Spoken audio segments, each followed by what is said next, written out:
Bom dia, boa tarde, boa noite. Bom, hoje eu vim falar finalmente sobre aquele livro que estávamos todos esperando. Chegou e daí a gente tá aqui pra fazer o vídeo falando com spoiler, né? Porque se você não leu The Beauty of Darkness, o terceiro e último volume das Crônicas de Amor e Ódio de Mary E. Pearson, não veja este vídeo, porque esse vídeo vai ter spoiler e você não leu, você não vai querer saber. Neste livro aqui nós tivemos uma coisa que eu tava esperando há muito tempo, que foi finalmente o conflito entre as realidades da Lia e do príncipe Rafe, ou Rafe, como vocês preferirem. Inclusive, na minha opinião, o ponto mais alto desse livro foi nesse momento em que a Lia chegou num dos fortes, eu acho, do reino de Dalbrek, onde o Rafe foi lá e introduziu ela como a futura rainha de Dalbrek. E assim, nada disso estava exatamente estabelecido, né, querido? Então assim, ele meio que se adiantou.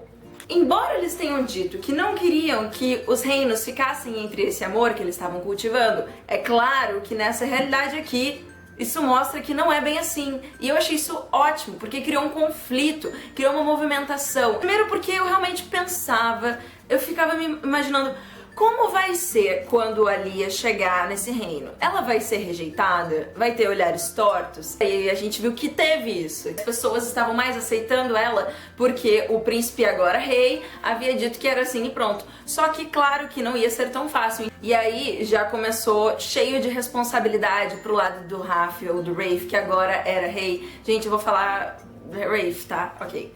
E assim, tanto o Rafe quanto a Lia, eles possuem ligações com reinos, né? Ali ela tem uma forte ligação com o reino de Venda, eu não tô nem falando de Morrigan. E o Rafe, ele tem com Dalbrek, certo? Certo. Então aí nós vemos que tomar decisões é difícil e amar também não é nada fácil. As reflexões da Lia neste momento eu achei bem interessantes, porque ela estava realmente repensando muita coisa. Ela finalmente teve aquela pausa pra parar e ver, tá, e agora o que eu faço?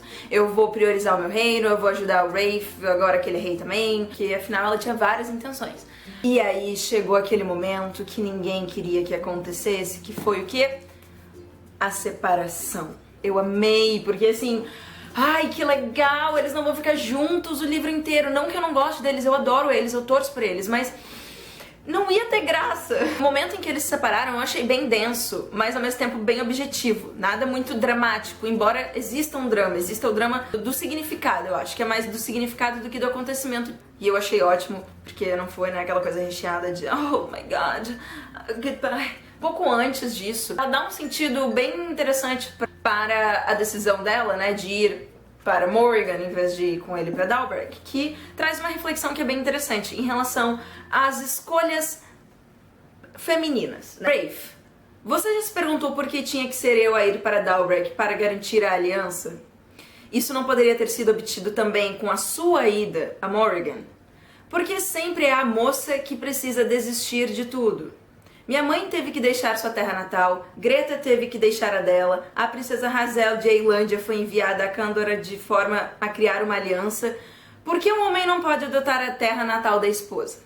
Isso é muito legal, porque na verdade é uma reflexão que no fundo a gente deveria ter em relação a esse formato, esse sistema de reinos, né? Sempre a filha é criada para ser uma moeda de troca, né? E a Lia, ela rejeita isso desde o início, né? Ela inverte as posições para mostrar que ela tem um propósito semelhante ao dele, então por que o dela seria menos válido só por ela ser mulher? Indo um pouco para um outro tópico também que eu acho bem relevante.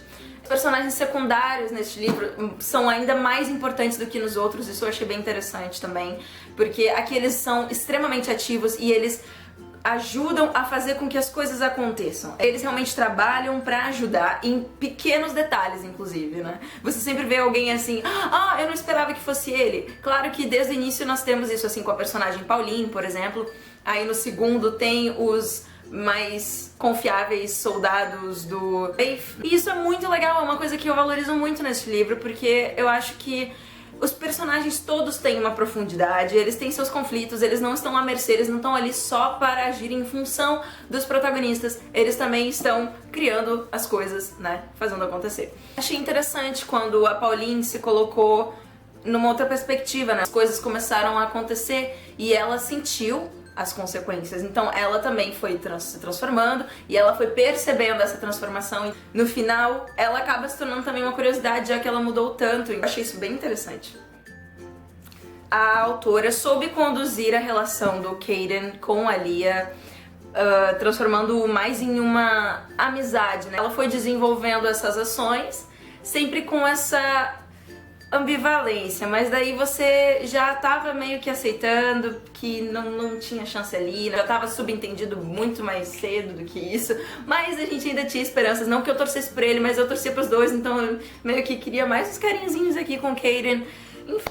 Mas achei legal que foi se transformando numa amizade. Talvez sempre tenha sido isso, né? E ele nunca tenha percebido e tenha confundido as coisas. Tanto que a Lia já provocou ele em relação a isso, né? Com essas reflexões, esses questionamentos. Agora, quanto a Pauline e o Caden, eu achei bem forçado. Assim, logo no primeiro momento em que os dois se viram, quando ela ia parir o neném, eu pensei assim, pronto, certeza que a Mary Person vai pegar isso e vai transformar num futuro caso e daí vai fazer um desfecho que a galera vai gostar, porque todo mundo gosta de Pauline, gosta de Caden, quer que o Caden tenha um desfecho legal, porque também torcem por ele, e esse é um triângulo amoroso mais difícil que eu já li. Esse lance da Pauline não é que tenha sido ruim, sabe? Até que é legal. Ah, que bom, dois personagens que eu adoro estão juntos, gosto. Mas foi a forma com que isso aconteceu. Eu achei que já tava muito entregue, assim, não restou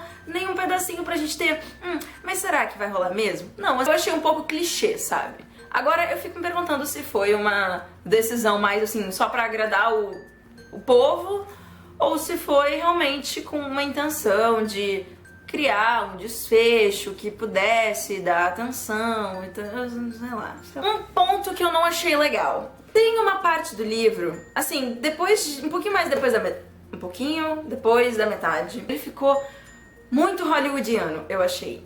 A Lia, por exemplo, a Lia tinha momentos em que tudo acontecia facilmente para ela, em que os momentos, sei lá, Deus Ex Machina até, chegando assim no momento exato e ela super gloriosa lá como uma heroína cinematográfica hollywoodiana e tudo acontecia, aquelas frases de efeito e ela assim olhando pelo ombro e pode queimar tudo. Não que ela tenha dito isso, mas eu via muito essas cenas de ai, agora vai ter o close dela. Achei um pouco destoante do início, assim, da primeira metade, porque aqui no início nós vemos uma penumbra um pouco mais realista, eu acho. E daí depois fica uma coisa muito yeah, vai Lia, caraca, ela tá arrasando. Entende? Sei lá, um estrelismo, algumas pessoas aparecendo na hora certa e tal. Eu sei que esses momentos em livros são emocionantes, eles são legais, mas é que parecia que isso aqui aconteceu demais. Quando ela chegou em Morgan, nossa, muita coisa dando certo. Ai, foi ótimo, sabe? Foi muito ótimo, foi ótimo demais. Socorro que esse confronto com o comissário não chega. Nossa, foi enrolado demais. Gente, agora tá, vamos falar. Quando começou a demorar, a se arrastar, a ficar aquela coisa de, gente, vai acontecer uma batalha, vai acontecer uma guerra, vai ter uma coisa, nossa, mas não vinha nunca, não vinha nunca. Ela criou uma expectativa do cada uma hora que eu achei que nada mais ia acontecer. É sério, eu fiquei assim, será? Mas não vai ter guerra não. Quer ver que o comissário vai chegar e vai dizer assim, olha, agora eu sei que tá todo mundo querendo guerra e tá todo mundo apostando na Lia, então eu não vou fazer guerra pra ela ficar que nem uma otária lá, esperando. Aí, ó, todo mundo, até porque tava demorando tanto que eu fiquei assim, gente, calma, faltam quantos? 20 páginas pra acabar o livro, não tem nada. Aí quando eles chegaram lá no Infernater, alguma coisa assim, eu fiquei, ah, legal, agora o pau vai comer. E eu achei interessante a dinâmica da narrativa, né, que mini POVs do Caden, do Rafe e da Lia, acho que criou uma agilidade, né, enquanto uma coisa acontecia aqui, aí acontecia aqui outra e aqui, e nós tínhamos 3 pontos de vista assim intercalados rapidamente, então ajudou a compreender, né, as coisas que estavam acontecendo simultaneamente. No entanto, houve muita descrição de detalhe que deixou uma hora a leitura cansativa. E aí você continuou lendo, claro, porque queria terminar o livro, mas também porque você queria logo aquele confronto entre o comissário e a Lia que você estava tanto tempo querendo que acontecesse, porque, cara, a cada momento do livro você sabia mais coisa horrível que ele tinha feito, daí você queria que a Lia fosse lá e, tipo, kick his ass. E este confronto entre os dois não durou uma página. Eu adorei o livro, mas o momento em que a Lia e o Comisar se encontraram, galera, eu achei decepcionante.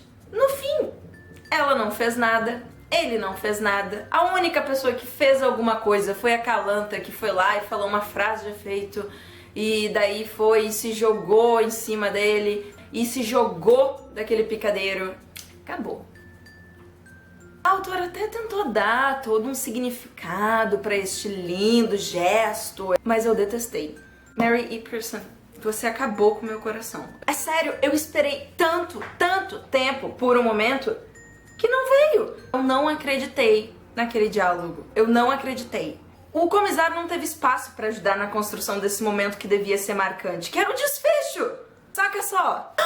Eu não poderia ter pedido por outro lugar melhor para encontrar você, meu bichinho de estimação, onde todos possam vê-la. Eu me virei. Era o Comisar. Agora eles vão saber com certeza quem o Comisar de lenda realmente é. Eles estão me dando ouvidos, Comisar. É isso que realmente querem. É tarde demais pra você. Eles querem o que eu quero e o que eu quero é que você morra, princesa. É simples assim. É isso que é o verdadeiro poder. Reginald! Você me deu esperança uma vez, mas não posso deixar que faça isso. Chegou a hora para uma nova esperança. Acabou. Eu sei, eu tirei onda agora, mas é porque eu achei horrível. É sério, eu achei decepcionante. Podem dar uma conferida lá. É esse diálogo. É só isso que acontece no confronto de Lia versus Comisar. Vamos lá para as opiniões gerais do livro. Eu me diverti com esse livro, eu gostei de ler até a metade, foi muito bom. Depois da metade eu me esforcei um pouco, eu achei muito lento, foi bastante cansativo. Acho que às vezes existe descrição demais de detalhe, existe às vezes algumas descrições que são tanto redundantes e atrapalham a fluidez da leitura, tornam um pouco maçante às vezes. Achei que esse livro teve isso. Esse final pra mim cagou, não chegou perto dos outros. Eu ainda acho que The Heart of Betrayal é o melhor, o segundo é The Kiss of Deception e o terceiro é o terceiro, The Beauty of Darkness. Gostei que esse final foi assim, que Rafe e Lia a princípio não terminaram juntos. É isso. Esperava mais, mas gostei. Ainda continua sendo uma trilogia que eu gosto muito. Muito obrigada por assistir até aqui. Se você gostou, deixa um like, ajuda muito. Se inscreve no canal, deixa a sua opinião aqui embaixo, pode falar, eu sempre respondo. É isso e boas leituras!